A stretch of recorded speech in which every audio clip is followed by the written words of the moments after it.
মানব চরিত্রের সবথেকে খারাপ গুণটি হলো বিশ্বাসঘাতকতা করা, আর সবচেয়ে ভালো গুণটি হলো ক্ষমা করে দেওয়া।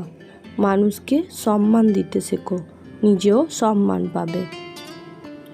সুখে থাকলে কাউকে বলবেন না, কষ্টে থাকলেও কাউকে বলবেন না, কারণ সুখে থাকলে মানুষ নজর লাগায় আর দুঃখে থাকলে লবণ লাগায়। বৃষ্টির ফোঁটা যতই ছোট হোক না কেন, তাদের অবিরাম ফোঁটায় বড় বড় নদী ভরে যায়। এইভাবে জীবনে ছোট ছোট প্রচেষ্টাই একদিন বড় পরিবর্তন আনে। কাউকে বিশ্বাস করার সময় একটু ভেবে করবেন, কারণ কখনো কখনো নিজের দাঁত নিজের জিভকেই কামড়ে দেয়। ভালোবাসা দিয়ে ভালোবাসলে পাথরও আমাদের হয়ে যায়।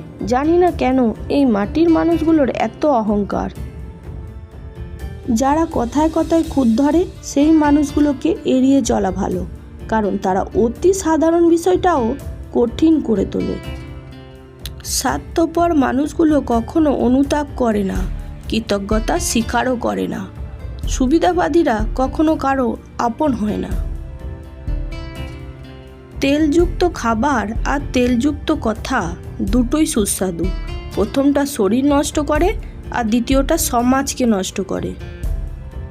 সততা অন্যের কাছে প্রমাণ করার দরকার নেই, শুধু নিজের কাছে প্রমাণ করো যে তুমি সৎ। হিংসা ত্যাগ করতে গেলে সবচেয়ে আগে প্রয়োজন অপরের প্রতি ভালোবাসা আর বিশ্বাসের।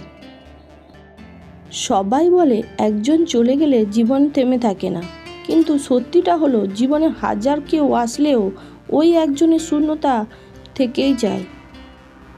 আমরা সবাই জানি কত টাকা আমাদের হাতে আছে, কিন্তু আমরা কখনোই জানতে পারি না কতটা সময় আমাদের হাতে আছে।